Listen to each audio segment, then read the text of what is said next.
Hi hello welcome to our channel. నేను మీ సిరి. ఈరోజు మనం చెప్పుకోబోయే కథ ప్రేమ సంఘర్షణ పార్ట్ 18. కథలోకి వెళ్ళే ముందు లైక్ చేసి వీడియోని హైప్ చేయడం మర్చిపోకండి. ఇక మీరు కూడా వచ్చేయండి. సాయంత్రం వేళ అందరినీ హాల్లోకి పిలిచాడు రేవంత్ కృష్ణ. రఘురామయ్య గంభీరంగా కూర్చుని ఉన్నాడు. పక్కనే కూర్చుంది జానకమ్మ. వారి పక్కనే సుభద్ర శివరాం కూడా కూర్చుని ఉన్నారు. రాగమాలిక మిత్రులందరూ అక్కడే ఉన్నారు. సుప్రజ మాధవ్ నందు దూరంగా నిలబడి ఉన్నారు. విరజ వినీత ఇద్దరు వారి గదుల్లో ఉన్నారు. వినీతకి గీత ఉపదేశించినట్టు నందుని ఎలా పెళ్లి చేసుకోవాలో వివరంగా చెప్పసాగింది విరజ. కంగారుతో చేతులు నలుపుకుంటూ నిలబడి ఉన్న రాగమాలిక భుజం చుట్టూ చేతిని వేసి అందరి మధ్య నిలబెట్టి మీ వారసురాలమ్మ రఘురామయ్య జానకమ్మను చూసి చెప్పాడు రేవంత్ కృష్ణ. అక్కడున్న వారికి విషయం అర్థం అవడానికి 1 నిమిషం పాటు పట్టింది సమయం. నిర్ఘాంతపోయి చూశారు. అన్నయ్య లేచి రేవంత్ కృష్ణ ముందుకు వచ్చింది సుభద్ర ముందుగా తేరుకుని. రాగమాలికని పరీక్షగా చూసి చంద్రిక వదిన కూతురా అని అంది ఆశ్చర్యంతో కన్నీళ్లు పెట్టేసుకుంటూ. అవును అన్నాడు చిరునవ్వుతో కృష్ణ. రఘురామయ్యకి సంతోషంగా ఉంది. అసలు మాటలు రావడం లేదు. జానకమ్మకి అంతా అయోమయంగా ఉంది. తనకు తెలుసు చంద్రిక గర్భవతి అని. కానీ ఆ రోజు చంద్రిక ఆత్మహత్య చేసుకుందని తేలింది. మరి చంద్రిక కూతురు ఎలా? అంటే చంద్రిక బ్రతికే ఉందా? ఆ ఆలోచన రాగానే అనుకున్నది తడవుగా నాన్న కృష్ణ చంద్రిక ఎక్కడా అని అడిగింది. మౌనంగా ఉండిపోయాడు రేవంత్ కృష్ణ. చెప్పు నాన్న, నువ్వని చెప్పు తల్లి, మీ అమ్మ ఎక్కడా అని ఆతృతగా అడిగింది జానకమ్మ. లేదు నానమ్మ, తల అడ్డంగా ఊపుతూ సన్నగా వెక్కిళ్ళు పెట్టి ఏడుస్తోంది రాగమాలిక. అంటే ఏమైంది, ఎక్కడ ఉంది అని భయం భయంగా చూసింది జానకమ్మ. ఈ లోకంలో లేదమ్మా అని అన్నాడు రేవంత్ కృష్ణ కళ్ళు మూసుకుని. రాగమాలిక తలదించుకుని ఏడ్చింది. దగ్గరికి తీసుకున్నాడు అతను తన కూతుర్ని. తండ్రి ఛాతీ మీద వాలిపోయి వెక్కి వెక్కి ఏడవసాగింది రాగమాలిక. ఆమెను అలా చూసి అక్కడ ఉన్న వారి అందరి హృదయం ఒక్కసారిగా పరివెక్కిపోయింది. కళ్ళలో నీళ్లు తిరుగుతుంటే బలవంతంగా ఆపుకున్నాడు నంద్. అన్నయ్య, అసలేం జరిగింది? రాగమాలిక నీ కూతురా? చంద్రిక వదిన ఏమైంది అని అడుగుతూ కళ్ళు తుడుచుకుంది సుభద్ర. రాగమాలికని సోఫాలో కూర్చోబెట్టి పక్కన కూర్చున్నాడు రేవంత్ కృష్ణ. తండ్రి భుజం మీద వాలి కళ్ళు మూసుకుంది. అయినా సరే ఆ కళ్ళ నుండి కన్నీరు ఆగట్లేదు. చంద్రిక ఊరు వదిలి ఎందుకు వెళ్ళిపోయింది? ఎలాంటి పరిస్థితుల మధ్య రాగమాలికని పెంచిందో, ఎందుకు చనిపోయిందో మొత్తం వివరంగా చెప్పాడు రేవంత్ కృష్ణ. అక్కడ ఉన్న వారందరి కళ్ళు నీటి కుండల్లా తయారయ్యాయి. రాగమాలిక పక్కన కూర్చొని అక్కుని చేర్చుకుంది జానకమ్మ. నానమ్మ అంటూ ఆప్యాయంగా హత్తుకుని బాధని దింపుకోసాగింది రాగమాలిక. సరదాగా ఉండే రాగ నవ్వు వెనుక ఇంత కన్నీరా? స్నేహితుల హృదయాలు ద్రవించిపోయాయి ఒక్కసారిగా. కొంత సమయం అక్కడ వాతావరణం అంతా నిశ్శబ్దంగా మారిపోయింది.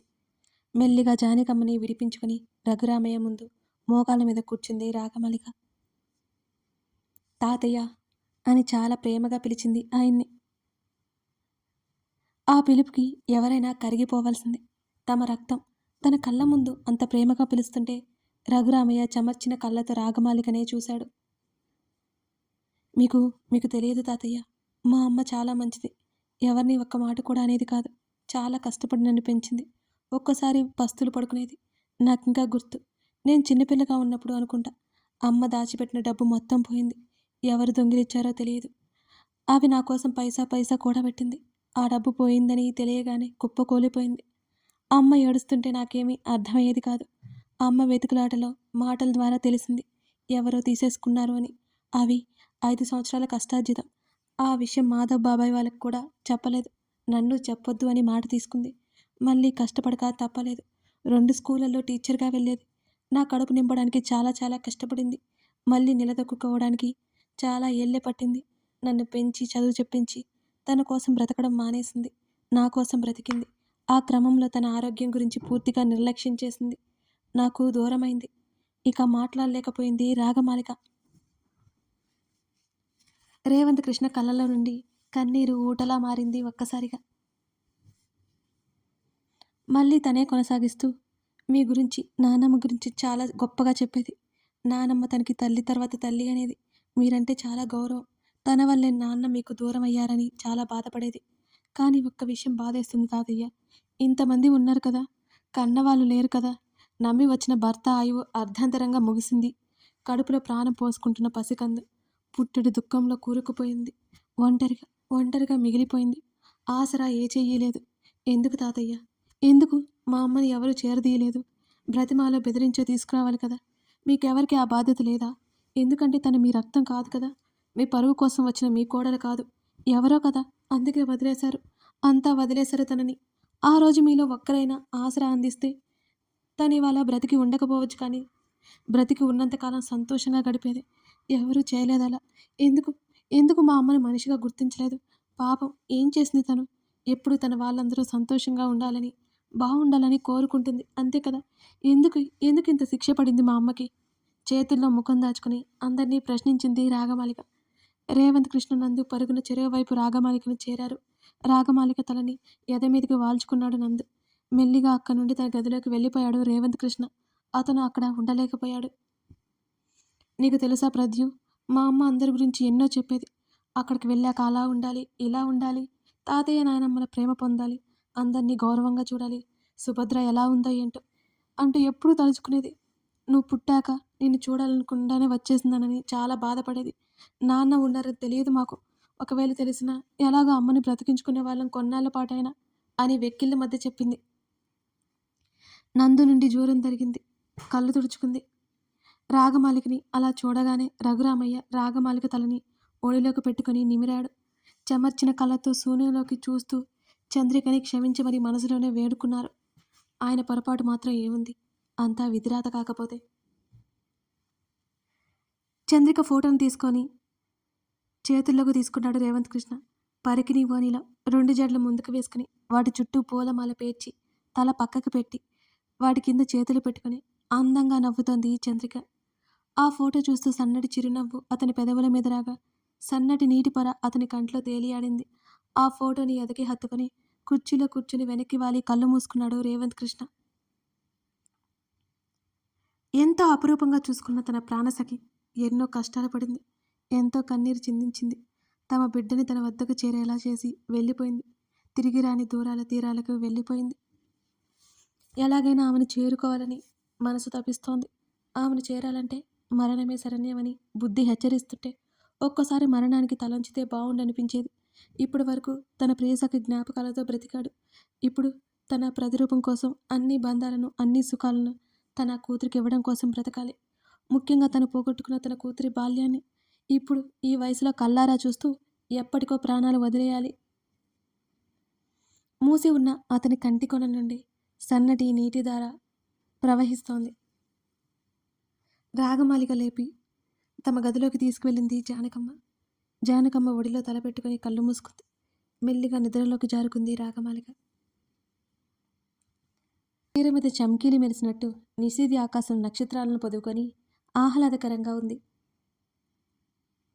ఇంటి ముందు ఉన్న అరుగు మీద కూర్చుని దీర్ఘ ఆలోచనలో ఉన్నాడు నందు. రాగమాలికని రమ్మన్న విషయం గుర్తుంది, కానీ ఆమె ఏ పరిస్థితిలో ఉందో తెలుసు అతనికి. ఆమెను ఇబ్బంది పెట్టదలుచుకోలేదు అతను కూడా. నందు తల్లి పిలుపు విని రాగమాలిక ఆలోచనల నుంచి అతను బయటకు వచ్చాడు. ఏమిటి నాన్న, నిద్రపోకుండా ఇక్కడే కూర్చుని ఉన్నావు అని అడిగింది సుభద్ర. నిద్ర పట్టలేదమ్మా అని మాత్రం అన్నాడు. ఏమైంది నందు అని అతని పక్కనే కూర్చుంటూ అడిగింది. ఏం లేదమ్మా. నిజం చెప్పరా, రాగ గురించి కదా నీ ఆలోచన అంతా? సుభద్ర అనగానే తల తిప్పి చూశాడు నందు తల్లివైపు. అవునమ్మా అన్నట్టు తల ఊపాడు. తల్లి ఒడిలో తల పెట్టుకుని పడుకున్నాడు. పాపమమ్మ, చిన్నప్పటి నుంచి అత్తయ్య రాగ ఎన్ని కష్టాలు పడ్డారు కదూ. రాగ చెబుతుంటేనే మనసంతా బాధగా మారిపోయింది. ఎప్పుడు సరదాగా ఉండే రాగ వెనుక ఇంతటి బాధ ఉందని నాకు తెలియదమ్మా. అనుభవించిన తనకి, మామయ్యకి, అత్తయ్యకి ఇంకెలా ఉంటుందో ఏంటో. అతని స్వరం నెమ్మదిగా మరింత నెమ్మదించింది. అవును నాన్న, మీ అత్తయ్య చాలా మంచిదిరా. అప్పటికే ఎన్నో కష్టాలు పడింది. మామయ్యతో పెళ్లి జరగాక సంతోషంగా ఉంది అనుకుంటే పూర్తిగా 2 ఏళ్ళు కూడా కలిసిలేదు. అంతలోనే ఎడబాటు ఇద్దరి మధ్య. ఒకరు లేరు అనుకుని మరొకరు జీవితాన్ని ఒంటరిగా గడిపేశారు. దేవుడు కూడా అంతే, భరించే వాళ్ళకే ఇంకా కష్టాలు ఇస్తాడు కాబోలు అని మరింత బాధగా అంది సుభద్ర. అమ్మా, నేనొకటి అడగనా? ఏంటి నాన్న? రాగా అంటే నాకు ఇష్టం. రాగకి ఇష్టమైతే తనని మన ఇంటి కోడలుగా చేసుకోవడం ఇష్టమేనా నీకు? కళ్ళు మూసుకుని ప్రశ్నించాడు నందు. నాకు ఎలాంటి అభ్యంతరం లేదురా. నాకు చంద్రిక వదిన అంటే ఎంత అభిమానమో మీకు తెలీదు. వదినకి కూడా నేనంటే అంత ఇష్టం, అభిమానం.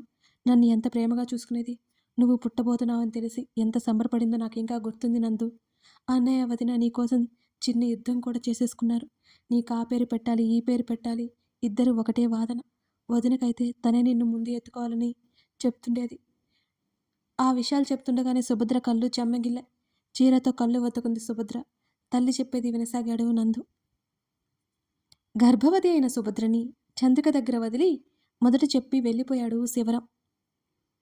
ఎండాకాలం అప్పుడే వెళ్ళిపోతుంది. ఇంకా వర్షాకాలం మొదలవలేదు. చంద్రిక, సుభద్ర, రేవంత్ కృష్ణ ముగ్గురు ఇంట్లో ఉక్కపోతగా ఉందని బయట వరండాలో కూర్చుని ఉన్నారు. ఎండపడి వచ్చిన సుభద్రకి చల్లటి మజ్జిగ ఇచ్చింది చంద్రిక. సుభద్ర, నీకు ఖచ్చితంగా బాబే పుడతాడు అని చంద్రిక అంది. నీకెలా తెలుసు చంద్రిక? రేవంత్ నవ్వుతూ అడిగాడు. నాకు ఎందుకో బలంగా అనిపిస్తోందండి అని చంద్రిక చెప్పింది. చంద్రిక మాటలకి రేవంత్ కృష్ణ, సుభద్ర నవ్వుకున్నారు. బాబుకి ఏం పేరు పెడదాం అనుకుంటున్నావు సుభద్ర అని అడిగింది చంద్రిక.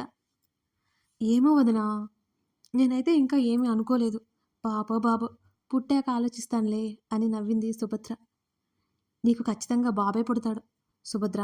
ఆ బాబుని నేనే ముందు ఎత్తుకుంటాను కూడా స్థిరంగా చెప్పింది చంద్రిక. సుభద్ర ఎప్పుడెప్పుడు ప్రసవిస్తుందా అని చాలా ఆతృతగా ఉంది చంద్రికకైతే. నాకు బాబు అయితే నీకు పాప పుట్టాలి వదిన. అప్పుడే మా వాడికి నీ కూతుర్నిచ్చి పెళ్లి చేయడానికి వీలవుతుంది అని నవ్వుతూ చెప్పింది సుభద్ర. సిగ్గుపడింది చంద్రిక. చంద్రిక ముఖాన్ని అబ్బురంగా చూసి నవ్వుకున్నాడు రేవంత్ కృష్ణ. నందన్ అంది రేవంత్ కృష్ణ వైపు ఓరగా చూస్తూ. నవ్వుకున్నాడు. నాకు ప్రద్యుమ్న పేరు ఇష్టం అని కృష్ణ అన్నాడు. ఎందుకండి? ఉక్రోషంగా చూసింది చంద్రిక. నాకెలాగూ పాపే కదా పుట్టేది. నా అల్లుడు కొడుకు వాడే, అందుకే ప్రద్యుమ్న ఇష్టం అన్నాడు అల్లరిగా నవ్వుతూ.